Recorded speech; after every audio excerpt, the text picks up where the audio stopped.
Today's podcast is brought to you by Audible. Get a free audiobook download and a 30-day free trial at www.audibletrial.com/historyfangirl. Over 180,000 titles to choose from for your iPhone, Kindle, Android, or MP3 player.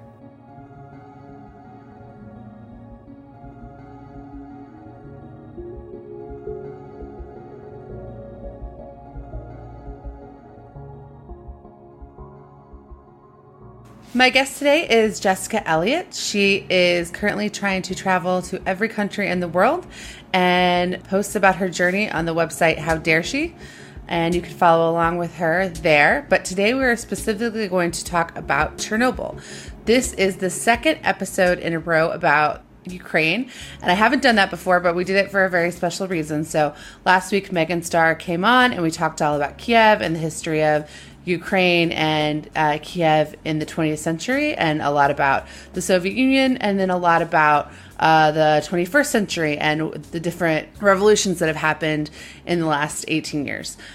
But I didn't want to gloss over Chernobyl because Chernobyl is one of the most interesting places I've ever been.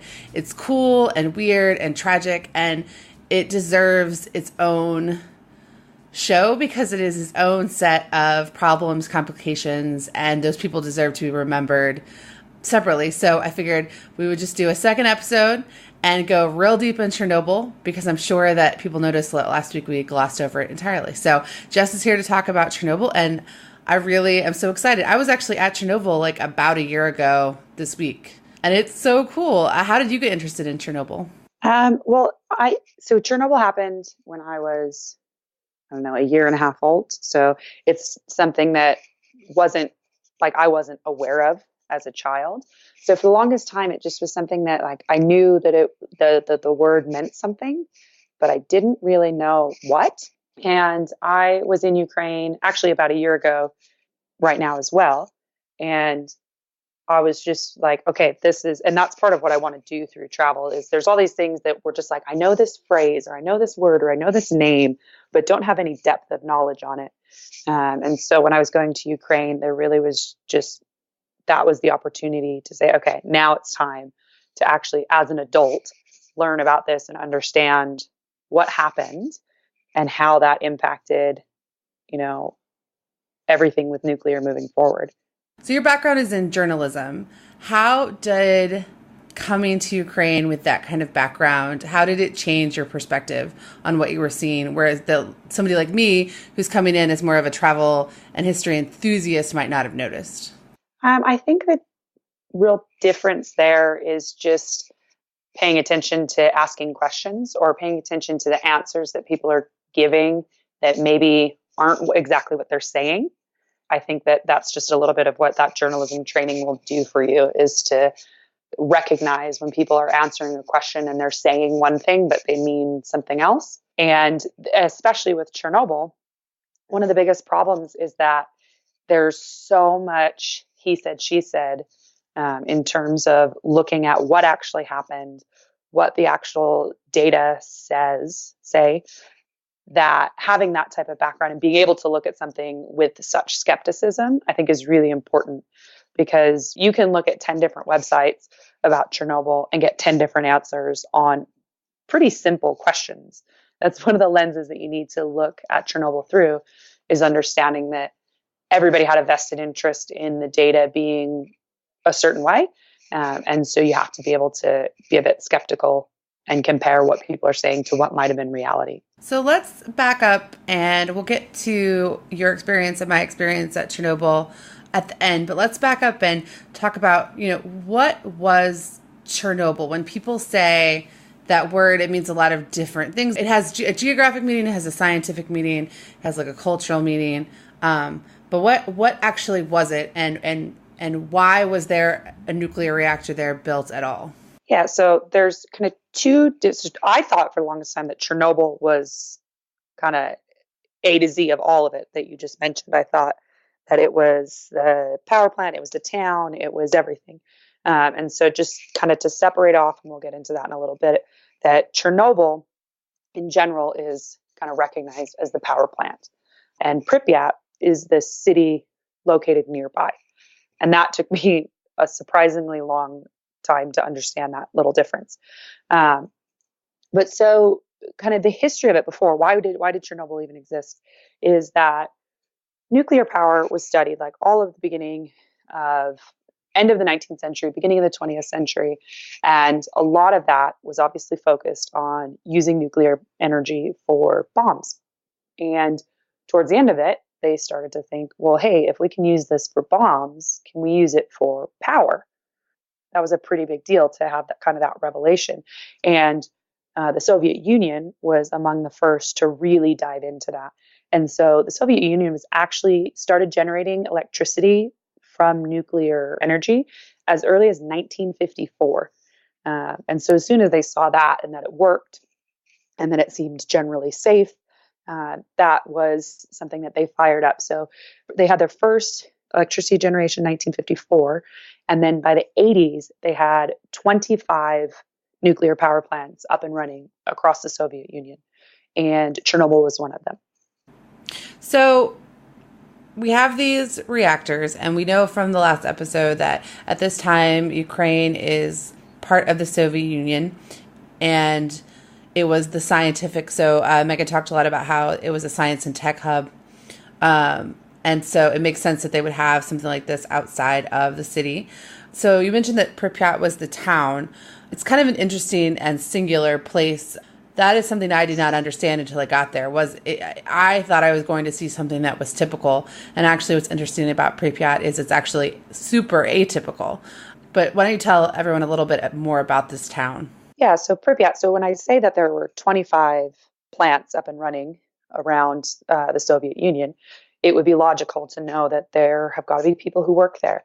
So they had what they called atomic towns, or some people call them atom towns, or nuclear towns. And these are the towns that were created for the sole purpose of supporting that power plant. This can be comparable in the United States to, you see mining towns will pop up. That have popped up, and when you're driving on long stretches of road, you're like, why is there a town here? What is happening? And it's usually because there is or was mining happening there. So same thing happened with these atomic towns, is that in order to build and then run a power plant, you need people. So you need to house the workers and their families. So Pripyat is about 90 kilometers from Kiev, but 2 kilometers from the power plant. And it's began construction in 1970, which is the same year that the power plant went under construction. And it was, kind of typical of what you expect of Soviet architecture, Soviet just style. When you would think of a town, at least how I picture a town, is that just that very like concrete block style. And so I think that part of it is weird, that it's just kind of in the middle of nowhere and in a part of Ukraine that is very village based. So you wouldn't typically see block style apartment buildings and schools and everything built up in the way that it was in Pripyat, but they built it to be able to accommodate 75,000 people. Never got anywhere close to that population, but they wanted to build it with the capacity for that, to be prepared and to be able to grow into it. So what was life like there? Who were the types of people that were who were the kind of people that would work at a plant like this? I think in terms of what was life like, it was life in the 80s, life in the 70s and 80s in the Soviet Union. And it's kind of cool because you can still see some old footage from Pripyat or old photos from Pripyat. And it's kind of what you expect of any town. You've got playgrounds and schools, and people are just going about their everyday lives. And that's, I think, quite different in Pripyat versus Chernobyl, because it's a town. So you don't just have men coming in to work at the power plant. They've got their wives, they've got their children. And so it's the type of town that had a community center. It had swimming pools. It was built on a lake. So they would have all the types of kind of festivities that you would expect of any type of town. They celebrate holidays, enjoy the sun, a very cold part of the country in the winter. And then the types of people who would go to move there. And this is kind of true of all of the atomic towns or all of the power plants throughout the Soviet Union, is it was kind of a business is booming, exciting. place for young men to go and work and go and build the power plant from something that wasn't there, and work on a new technology that's kind of exciting, and you get to be on the forefront and you get to do it with your family. Whereas if you're going into the military, for example, you got to leave them behind. So I think it's a way for them to feel very much like they're participating in the Soviet Union in a very constructive and community way, but still get to stay with their families, which is pretty cool for them. That is so that's something that I didn't get until I physically saw it, was that it's not like there was a reactor and then people nearby just happened to be in the vicinity and happened to be victims of it. That is true for like the actual Chernobyl, like the actual town of Chernobyl, those houses that are very country village houses. But this town where the majority of the people that were nearby were affected, that weren't actually at the plant, are young families that are there because of the plant, excited, and the plant has made their lives better, and it's given them a level of economic stability that maybe a lot of people that they know didn't have. And so at the same, it makes it more tragic, I guess, in a way, because a lot of those people were there on specifically for it. But it also means that what you're seeing when you're there are artifacts of like the most hopeful version of Soviet life, which is different than maybe some other. I mean, you and I have both traveled all over Eastern Europe. Chernobyl is like, and Pripyat are like weirdly the most optimistic and the scariest, saddest places that I've been in Eastern Europe that are Soviet tourism related. Yeah, I would definitely agree with that, because I think optimism is really the kind of key word there. Is you can feel it oddly even in its decay. Oh, totally. You can feel like, oh, there was energy here. It wasn't, again, I'll use the military example. These men didn't get assigned to go to some base. They enthusiastically signed up and said, oh, this is an opportunity for me to have a place for my family, to probably, like you said, to probably put myself in a different economic position than I might be somewhere else. So you can kind of feel, and even just when you walk through the community center, you can really feel that optimism and almost that like, okay, I can see how this would be kind of a buzzing community. Yeah, it's like, I'm going to say a really weird example because it's the only example that's coming to my head right now, but you've been to Tunisia. It's like the difference between seeing Carthage, which most listeners are pretty familiar with Carthage because most listeners of mine are like Roman history enthusiasts. When you see Carthage, you're really seeing Roman ruins on top of Carthage, and there's not very much of real old Carthage that was like the Phoenicians there. But there are other settlements that really were Carthaginian, but the reason that they're Carthaginian and not Roman is that they got cut off like 100 years before. Mm-hmm. When you're in Pripyat, it's like you're seeing the vestiges of the Soviet Union that didn't have to deal with the fall of the Soviet Union. It's like they're just frozen in time. And so if you take away the actual Chernobyl tragedy and you just look at like what you're seeing, you know, from like an anthropology perspective or something, you're seeing a side of the Soviet Union that you really don't get to see as just a regular tourist today, because everything else went through another, 30 years of having to deal with the Soviet Union. Whereas this is just, it got cut off, it's frozen in time. It's a horrible tragedy, but what you're actually seeing is very different. And so I feel like I just learned so much more about the Soviet Union than I really did anywhere else that I have been, which just going into that day was just not at all what I expected. Yeah, and I definitely agree. There's been a few people with whom I've spoken on my travels who are living in former communist states who really struggle in their adult lives to say, okay, this is what my adult life looks like, free. I'm doing air quotes if you couldn't see that. Where this is what my adult life is when I'm free versus what was my adult life like before. And I've had people voice to me that like they have a lot of times where they think, man, I wish things were the way they were before. And I've heard that and thought like, oh, what?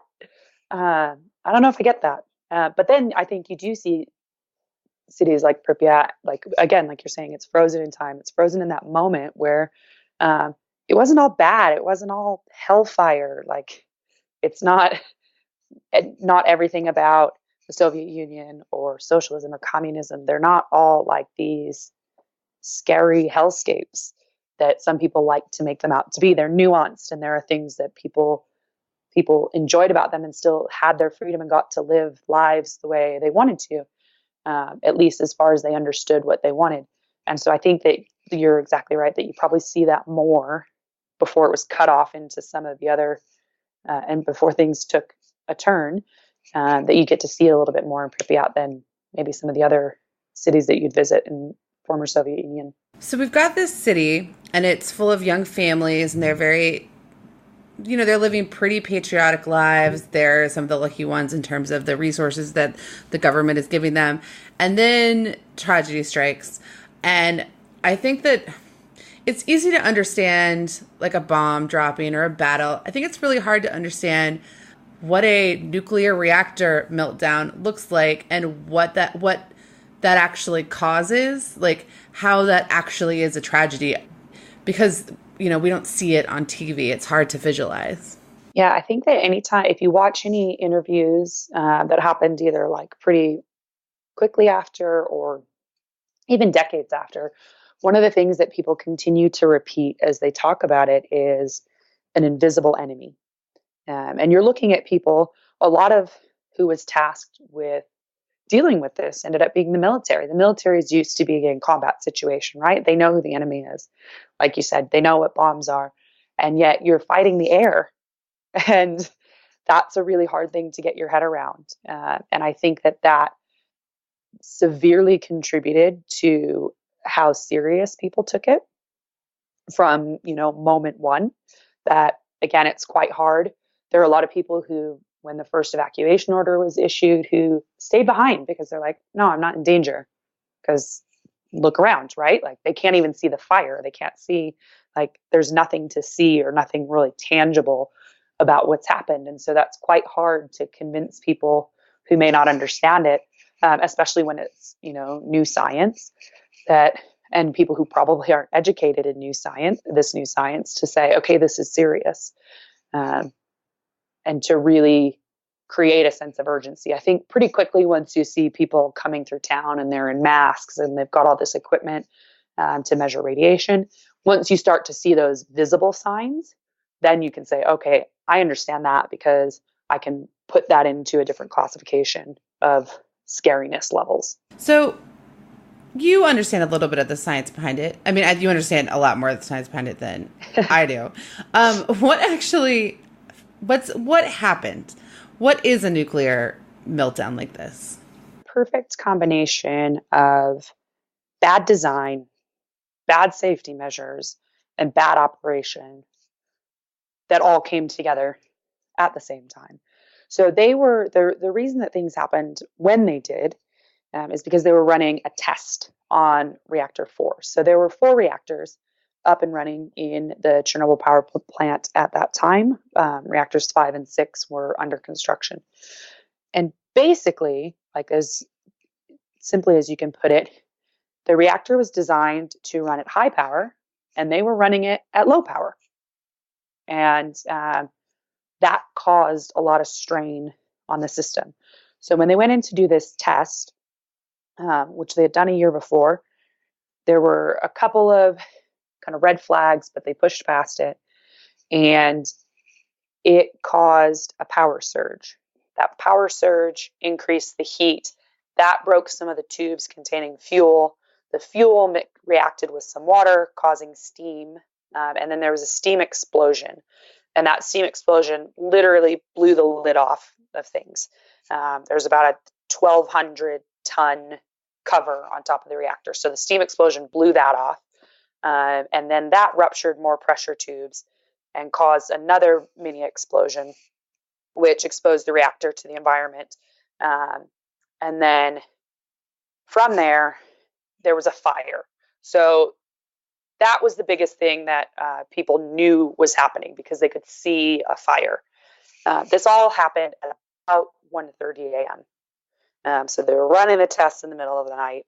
Thought it would be, one of those things that you're like, all right, we'll just run it in the middle of the night. And then during the day, people can carry on with their work.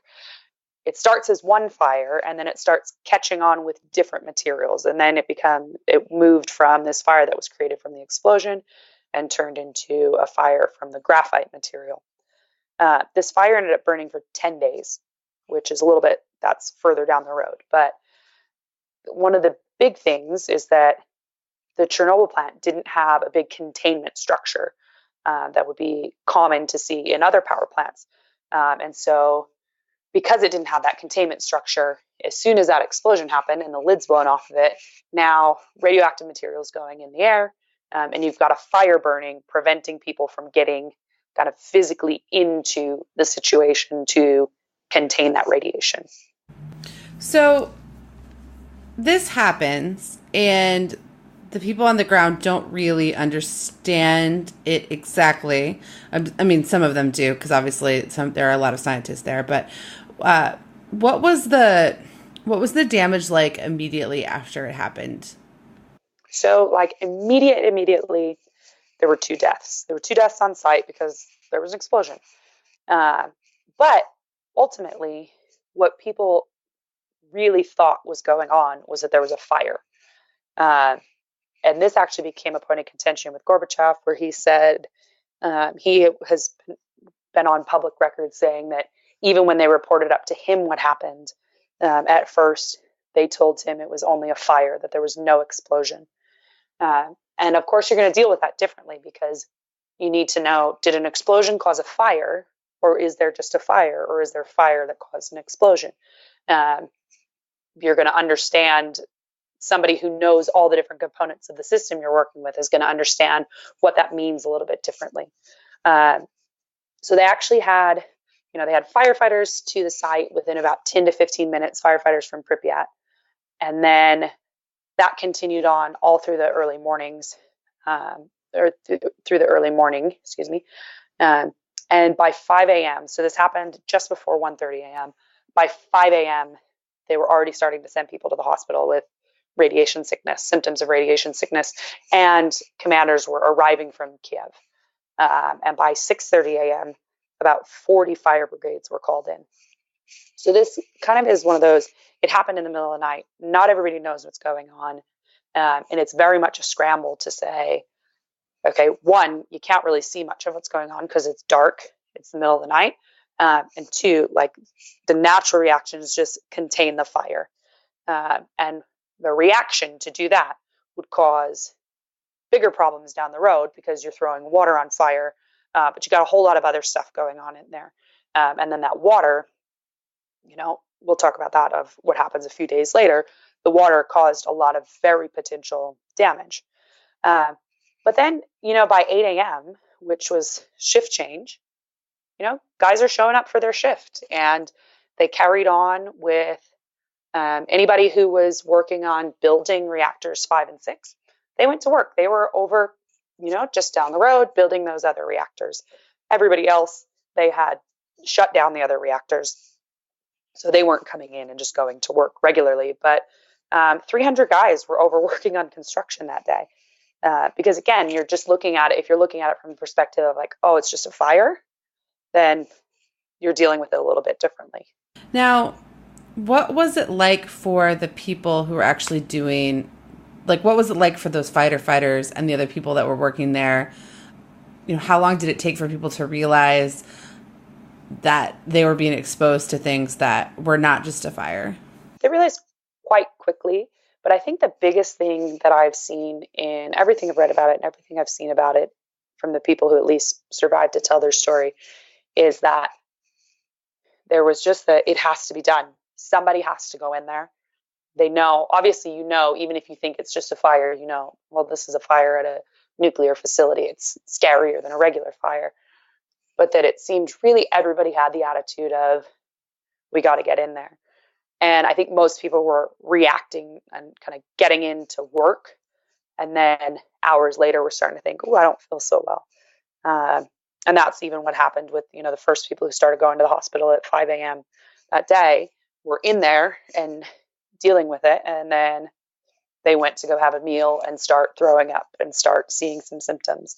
But I think in the first day, again, because this whole idea of an invisible enemy if you don't go into it saying, okay, if I notice a headache, I have to stop and I have to leave. Or if I notice this, you're not really thinking about, okay, what are the signs that I need to pay attention to and leave from?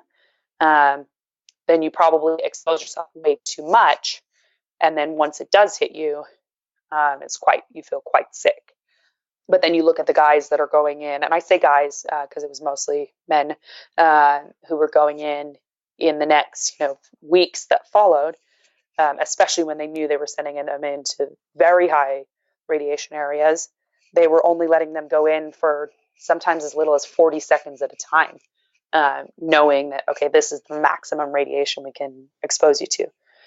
So it's a little bit, it was a bit cavalier, let's say, in the beginning, because it wasn't as serious. And then as soon as you see, oh, there's a lot of people go to the hospital, we need to really pay a bit more attention to what are the appropriate levels that we can send people in and let them face. What kind of work were they doing? So in 40 seconds, if you're in a building for 40 seconds, what kind of work are you accomplishing where it's worth it for your government to send you there? So for those guys specifically, what they were doing was, this was weeks later months later, when they're preparing the sarcophagus that would eventually go in and cover the reactor, is there was some really highly radioactive material that had to be cleared. And they actually sent in a lot of robots to do that work, but they had to send in humans for part of it. And so what they were doing was they brought in thousands and thousands of men who would be able to go, they go up these stairs and go in, get a few shovels full of debris, and then they were out. And then another guy would go in. And then maybe the guy who went in first, maybe he can come back 2 or 3 times that day, or maybe he's going to come back the next day. But it was one of those, like, literally having thousands of men. Okay, you go in for 45 seconds to a minute and a half, you get a few shovels full, come out. Next guy, like, just fully on rotation to be able to do that. After they evacuated the town and were really focused on what was happening in the power plant, the biggest concern was preventing a second explosion. And they knew that with all the information they had, they knew if a second explosion happened, it would likely render the entirety of Europe uninhabitable. And so there was a lot of urgency to prevent that second explosion. And the thing that they knew that they predicted would cause that explosion is that there was magma seeping down because of gravity towards where water had pooled up. So water from when they were trying to put out the fire. And if that magma were to reach the water, it would cause this explosion. So the first thing they did was I had to send people in and get that water out. But what they wanted to do to prevent that magma from going any further was to get a cooling unit in. And so they actually sent in 10,000 miners for a month, and they had them dig this whole path, and they went all the way underneath with the idea that they would then go put the cooling unit underneath. The point of that is that these miners, 10,000 miners, they were going 13 meters a day, but because they're in this enclosed area and it was about 50 degrees Celsius without ventilation, they weren't wearing any protective gear because it was just too hot for them down there. It was about 50 degrees Celsius with no ventilation, and it was too damp. So any filters they had on just plugged up. So they were all just kind of going in. They could be in there longer than the kind of 90 seconds or 40 seconds that the other guys were exposed to. But again, you've got just lining up thousands of men and saying, okay, you can go in for this amount of time, now get out. You can go in for this amount of time, now get out. So it seems like on the ground, as soon as they realized what was really going on, they pivoted and tried to do things as well as they could, given the circumstances, and make sure that people didn't get sick and really did try to do things the right way. However, internationally, the reputation of the USSR government is not that they tried to do things the right way. What was the government response, and how did the world find out about Chernobyl? Yeah, so I think that's a great question, and this goes back to the having to look at things and understanding it's a he said, she said type of scenario. But yes, even from the beginning, I would say it seemed that there was always the intent of, okay, let's get this under control. And at least from everything that I've read, it doesn't ever seem like there was really a lot of malintent around, okay, we need to hide this, we need to lock this down, we need to make sure nothing gets out. More so a thought of, I think it was probably more arrogance of, okay, we got this. So the way that the international community actually first got involved is, so all this radiation is going up in the air, and what happens when stuff goes up in the air is that when the wind comes, it goes and takes it along.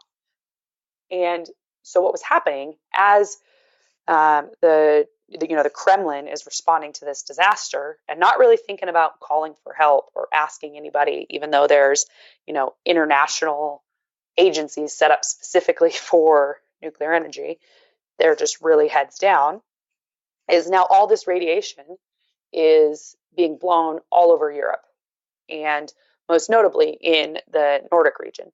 And so all of a sudden, Stockholm notices high levels of radiation, higher than normal, and think, well, that's a little weird. We haven't had anything happen, so what's causing this? So they send up some fighter jets to measure levels of radiation in the air. And that's when they realize there is a lot of radiation above Sweden. And, we don't have anything going on here. There's nothing that would be causing that. They contact the International Atomic Energy Agency and say, hey, something's going on. It's definitely big, and it's definitely not us. And so this agency starts calling around saying, hey, has something happened? Has something happened? Has something happened? This is now on the 29th. So 3.5 days later, they obviously call Soviet Union. Soviet Union kind of says, oh, we'll look into it. And at that point, they realize, oh crap, like we're finding out about the problem from outside the country. This is a bigger deal than we knew. And so that night, they finally released information both to the agency and to the world to say, hey, we've had a fire. This is what's going on. But with that said, it was 10 entire days after this happened before any international scientists or any international help was even invited to come. And they invited someone from that agency, and he came and was on site in Chernobyl the day he was invited. But it took him 10 days to say, hey, do you think you could come help? What was his reaction when he got there? And he just was like, yeah, this is bad. Because that's really all you can say when you're reacting to that. And they got to see the aerial view, and obviously they're taking readings, and they do it differently than we do now. But all the machines, weren't equipped for the temperatures that they were experiencing from these fires that are still blazing. But they're meant to measure kind of normal or slightly abnormal levels of radiation, not explosion levels of radiation. So all the machines are going crazy.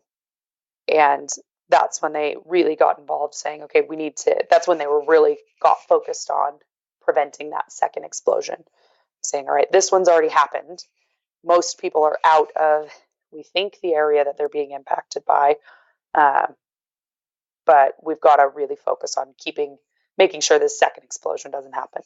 So after it happens, the towns aren't evacuated right away. When are they actually told that they need to leave? So this happens again about 1:30 in the morning. By midnight of that day, they've now got all these buses up from Kiev ready to evacuate Pripyat. But goes on to the second day, onto the 27th, and they start to see the radiation levels drop. This is when they're sending helicopters up, and they're dropping sand and lead and clay and other things that they think are going to help.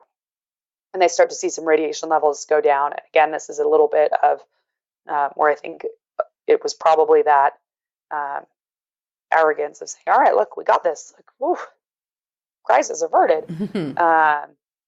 And then after the radiation levels went down, they went way back up. And so midday on the second day is when they called for the evacuation, which they already had the buses ready for. So they gave people a few hours. They gave them 2 hours to go get their kids. They gave everybody iodine pills to take. So they had to go get their kids and they told them, just get what you need for a few days. You get, some clothes and everything that you'll need for a few days. And then you can come back and everything will be fine. And obviously most of these people never returned.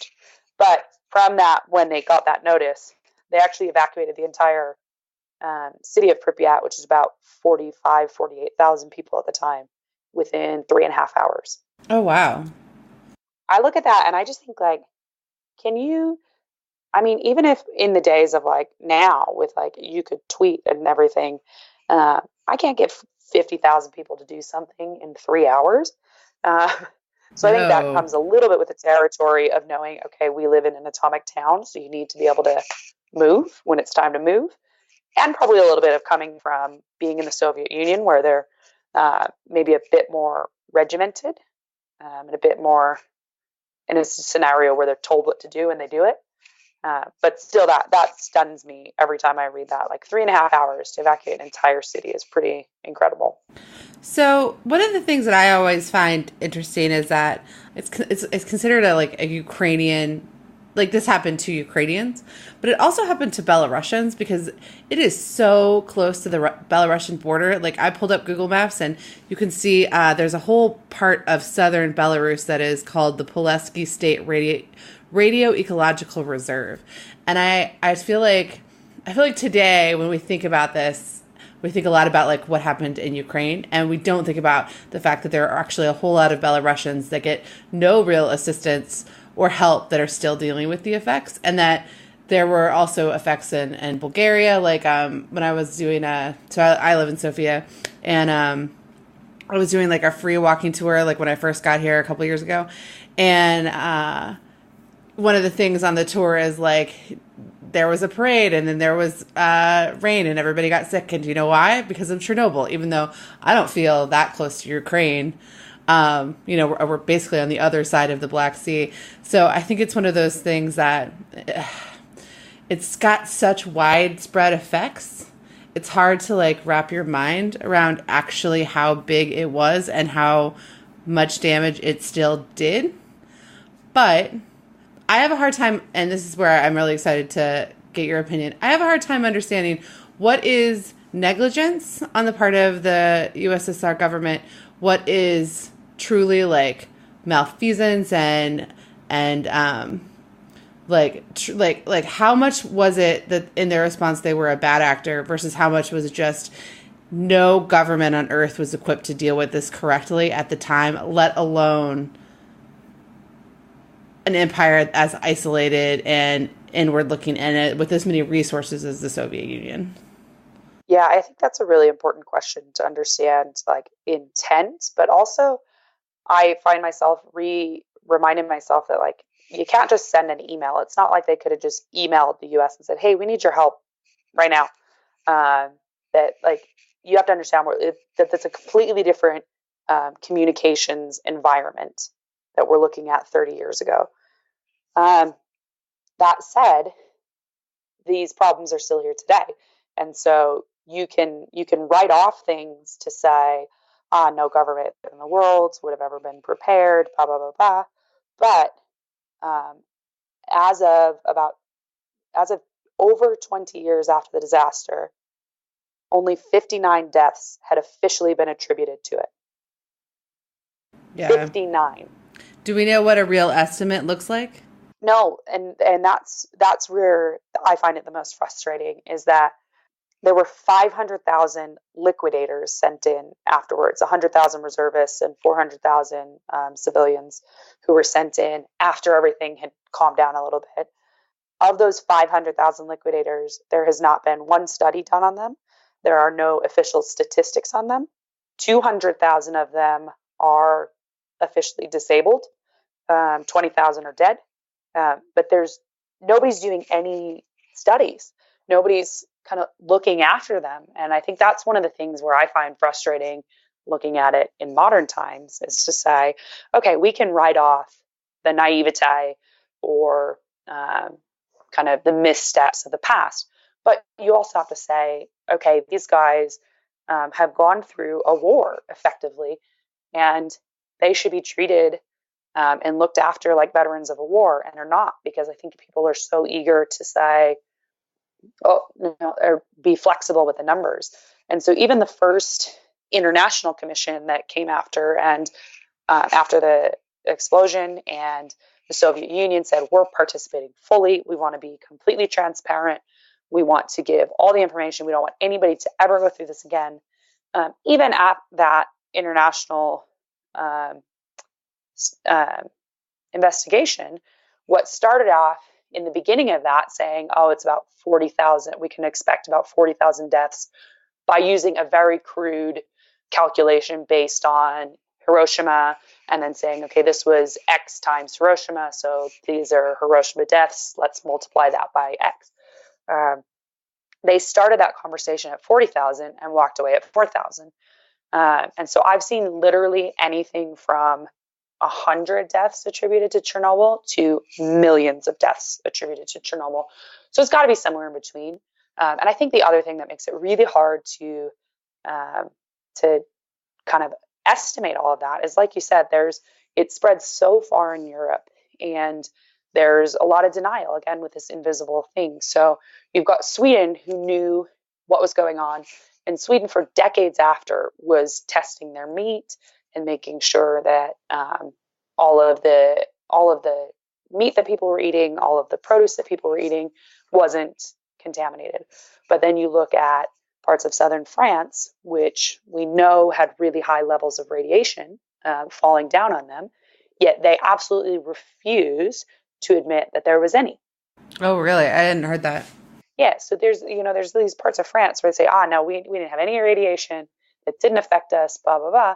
However, you look at their thyroid cancer rates, and you look at the thyroid cancer rates of other cities that, again, we know had radiation, and these parts of France are having the same effects, but they refuse to admit the cause.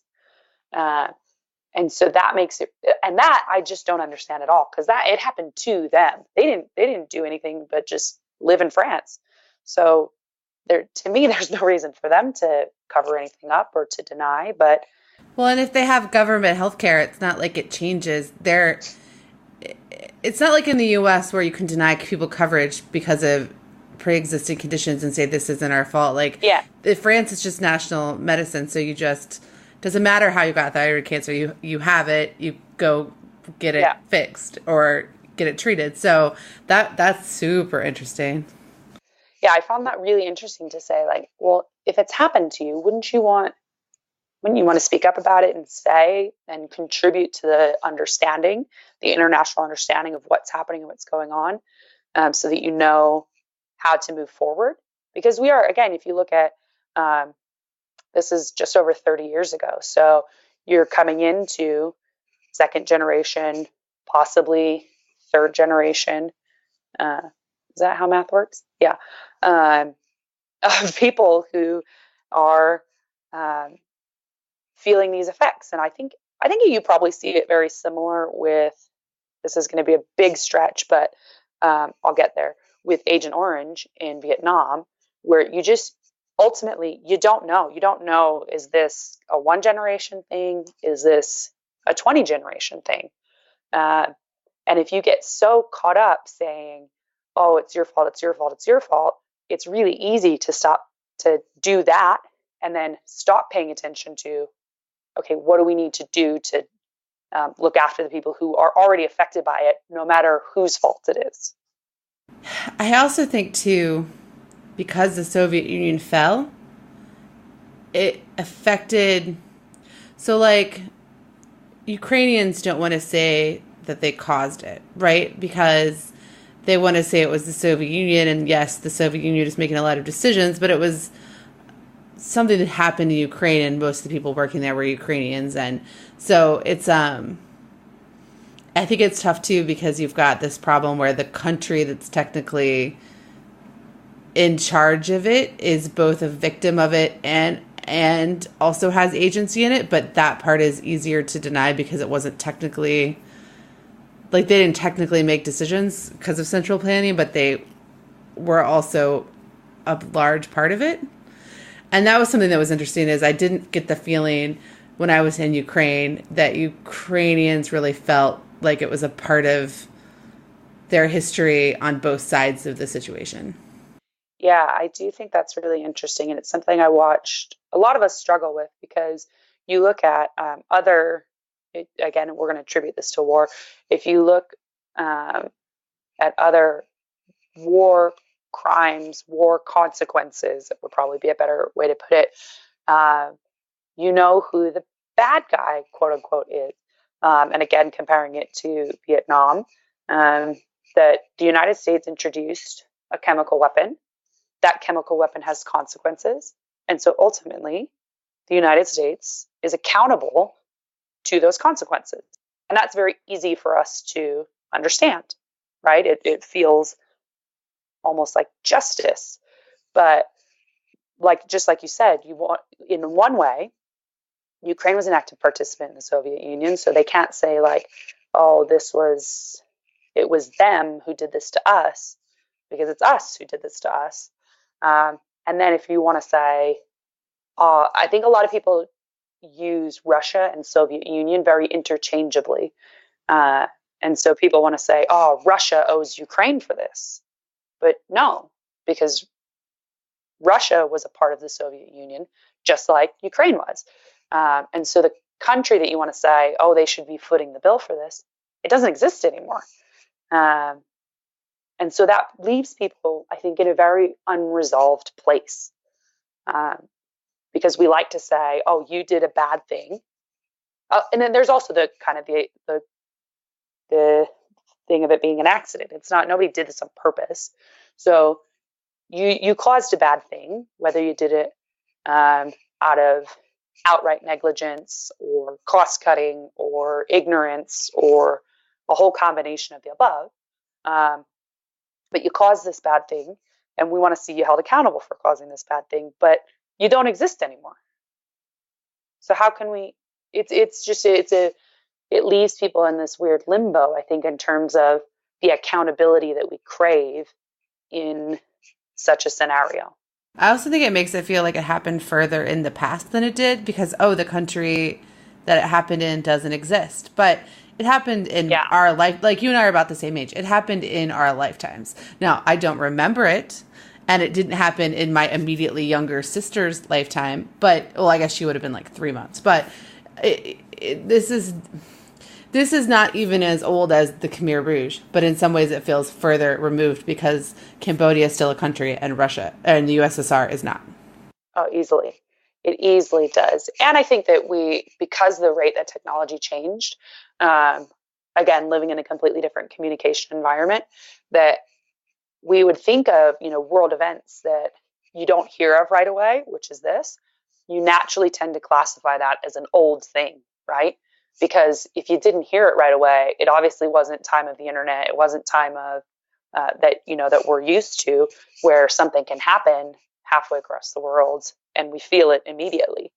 And because we know there was this, just for the basic fact that it could take 10 days for the international community to be involved, makes you just automatically think, oh, this must have happened centuries ago, to think that something could be so big and still so drawn out. So let's pivot, because I think one of the things that is the most interesting about Chernobyl to me is that it's now an active tourism site. It's a very popular one. You can't just go, you can't just show up. You have to get on a tour and you have to get approved, quote unquote approved. I think they run your passport number or something. You have to get government approval 5 days in advance or something to go, but it's not actually hard to get on the tour. It just means you can't do it last minute. But there's a full-on economy of tourism there. It's one of my favorite places that I've ever been, in terms of, I'm so glad I went there. I learned so much more than I could have understood having not been there. And even though you know it's weird to have a good time here, it's not like a place like Auschwitz where you don't, like Auschwitz, like you're just somber all day long. Like, you know, you're just like, it is not possible to like smile at Auschwitz. You go and you learn and you're sad. Because Chernobyl, you're also learning about Soviet life while you're there, and you're seeing the towns and you're seeing computer rooms and stuff. It's a little more of an up and down experience, but how did it become how did this disaster site become a tourism site? A very healthy, regular tourism site. It's not weird. Like it's one of the hardest things for me to understand, and yet it feels so natural. Yeah. So interestingly, they first allowed visitors back in February of 2011. And at that time, the emergencies ministry was in charge of the exclusion zone, which is that 30-kilometer zone where people were excluded from. And so they started letting people in 2011, and same rules. They had to pay, they had to have a guide, blah, blah, blah.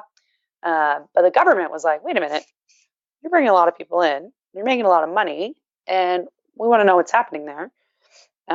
And so they basically said they're not allowed. It was kind of like some governmental infighting where they said, you can't bring tourists in there. And the emergencies ministry said, yeah, we can. We're in charge of this area. And so the government or the ministry sued to be allowed to let tourists back in. And the court said, no, you don't get to do that. The government gets to say when people can come in.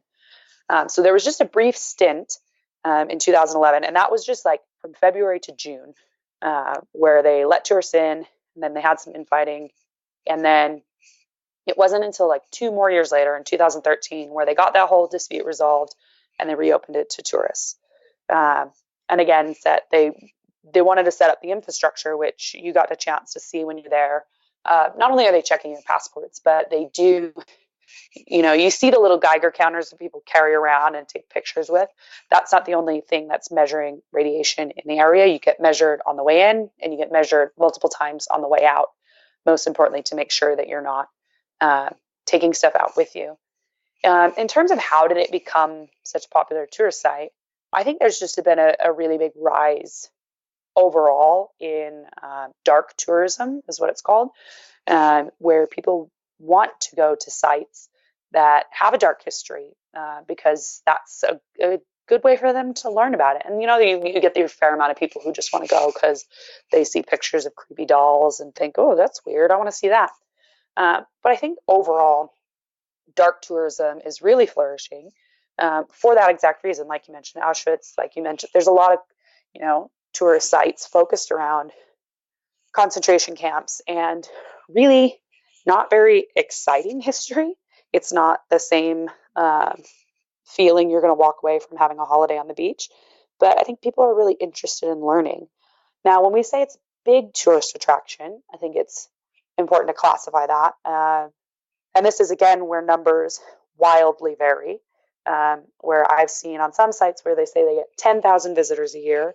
But I've heard from guides and other folks who run tours there who say it's about 35,000 visitors a year.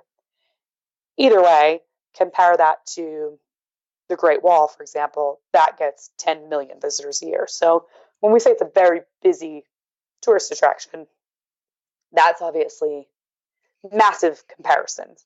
But I think there's also this attraction to it of it being very wild and being something that's maybe a little bit elusive and exclusive, in that people are still a bit scared of it.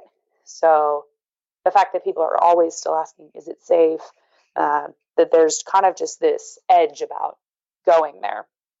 So if you're choosing to go there, maybe it's a bit more daring of a tourist attraction to visit than a museum. What's funny is that, like, I feel like every time I plan a trip, I try to do something that's like a little bit, not every time, like not when I'm in Spain, but like I feel like a lot of times, especially traveling around Eastern Europe and the Balkans, I always think, this trip, that is actually going to be difficult, or that is actually going to be hard to do, or and it, you just get there and it just isn't. Like, it's just like a date. Like, it's just like you get on a bus and like they show you a documentary and like you do super cool things while you're there. Like, and you see lots of different parts of both the, like, you know, learning about the disaster, but also like just going to these abandoned like Soviet houses and schools. But it always shocks me how like easy and normal everything actually ends up being. And I mean, I know that there are some places in the world where that's not true, but usually they're, you know, whatever their 1, 2, and number 3 tourist attraction are still probably pretty, the infrastructure is probably pretty good until you get out into like the real, there, I mean, obviously there are places, but Ukraine, I think Ukraine seems more wild. And then when you get there, you're like, oh, actually, it's a super lovely, amazing place. And there are places that are more rural, and more disconnected. But actually, it's a pretty easy place to be a tourist. Which I don't know if people would know that before they show up there. Yeah, I think Ukraine is still this elusive destination as a whole.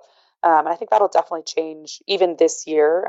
As of October last year, Ryanair started flights in, and they're working on different bus routes. Even like I went into Ukraine from Poland, and it was just a whole mess trying to figure out how to get there by train. And I'm thinking, like, this is Europe, right?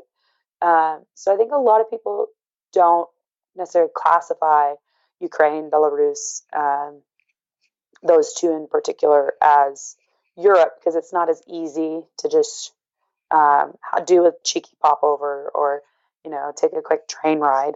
But I think that's changing. I think there's a lot of enthusiasm from Ukraine's end, one, to join the EU as a whole. I actually think I saw more EU flags than I saw Ukrainian flags when I was there. But I think there's a lot of enthusiasm for them to get visitors, and that is always going to start with having easy transportation options and so on and so forth. But I think people don't realize it yet. So it seems as a whole, this whole kind of very elusive and wild place. And then you think, oh, this is the next thing I can do. And like when you say wild, it actually, apart from the decaying buildings, just like anywhere else where you remove humans, nature's thriving. That's one of the things that I loved about it. Like, it's a very interesting place. Like, there's foxes there that are just so used to humans because there's no real other predators. And, like, they'll just come up to you and, like, ask for your cherry tart. Mm-hmm. Yeah, the foxes are super chill. And they actually have spotted a really rare lynx in the exclusion zone, and even brown bears in the exclusion zone. So, like, really massively thriving nature when you get all the humans out of the way, which is actually especially interesting because one of the things the liquidators did when they came in is they had to kill all the animals that they saw, because they knew, okay, if a dog's running around over here by this radiation and then it comes over here, it's moving stuff, right? Yeah. So they actively killed animals and then just kind of left the area alone. And this beautiful wild nature reserve with a bunch of weird decaying buildings in it has kind of come to play. So since you have to take a tour, you can't just show up. Do you have any tips for what to look for in a good tour company? Especially because if this is someone's first trip to Ukraine, they might feel a little bit awkward about arranging a tour and paying, because it costs, I think, a little bit over $100 for the day. I think it's completely worth it, especially if you're going on a Ukraine vacation anyway, because Ukraine is going to be a very economic place for you to travel. But you're going to spend some money on this. So, like, what would you suggest people look for to feel comfortable that they're going to have a good experience? Yeah, I think this is definitely not one that you make the decision on based on money or the first thing that popped up when you searched for it. Because I've heard from some other people who also booked a tour, and I said, oh, did you watch the documentary? Blah, blah, blah. They're like, no, we didn't watch anything on the way up. And so I'd really be looking for, do they have the same educational interests that you do? Because it's not, like you said, it's not a cheap day. So it's not like you're just going up there to take pictures of gas masks in schools, right? Like, you're going up there specifically to learn. So I'd really be looking for tour operators that have reviews where people say, I learned a lot, as kind of the baseline. But, and it's even worth asking them, hey, are you going to show us any videos on the way up? So on and so forth. Because it's like I said, it's 90 kilometers, so it's a bit of a drive. And so that's what our guide did. She gave us a bit of information. We watched a documentary. She gave us a little more information. We watched another video. And so this is one that, like, you really manage your own experience. It's worth asking them in advance. Hey, how are we going to learn? The people who said that they didn't have videos on the way up, also their guide wasn't very hands-on with them, wasn't able to answer a lot of their questions. And so it's worth picking up the phone or just asking your accommodation provider who they recommend, why they recommend them. And I think it'll be pretty easy to identify which ones are doing it right and which ones aren't. I have heard of a lot of bad operators, to be honest, because anything that happens inside the exclusion zone, like if a tourist does something they're not supposed to do, the guide actually gets in trouble, not the tourist. So if I go in and I break the rules, the guide who brought me in is going to get in trouble. And she might not be allowed to run tours in there anymore. So they have a natural incentive to kind of keep you on your best behavior. So I think the way that they've structured it, you don't get bad operators. First of all, thank you so much. I feel like this was really, really good. I hope anybody who found this episode because they want to travel to Chernobyl definitely goes. Just book your ticket early. I almost didn't get to go because I just kept putting it off, and then luckily, so like I tried to book it too late, like legit after, and every company told me no, and I just kept emailing companies until somebody finally said yes. But I also don't live very far from Kiev, so I wasn't as stressed about it. But if you're coming from somewhere far away and this is like your big thing you want to do, like book early. But Jessica, where can people find you? So I have all my blog content on How Dare She. That's howdareshe.org. And you can find that on Facebook looking up How Dare She. And then on Instagram at Jess is more.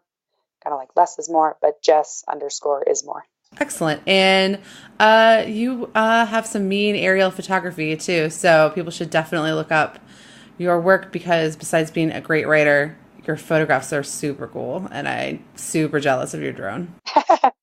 Oh, thank you so much. I did actually, funny enough, I flew it at Chernobyl for about 1/8 of a second because I knew it wasn't allowed. And I knew my guide would get in trouble if I got caught. So I waited until she was like way far away and I flew it, and I was too scared. So I only flew it for like 10 seconds and landed it and like packed it up, and I hid the SD card, and I was like ready to be like a super spy. Nobody cared. But that was my rebellious moment of the day in Chernobyl. Yeah, thank you so much. This was so great. I learned so much, and you'll have to come back. We'll have to talk about somewhere else. You've been to almost 100 countries, right? As of right now? I am sitting in country number 100. Congratulations. That's amazing. That's so cool. Thank you. Well, thank you. Yeah, you're definitely going to have to come back. We'll talk about, there are so many good ones. So thank you, Jess. Yep, sounds good. You bet.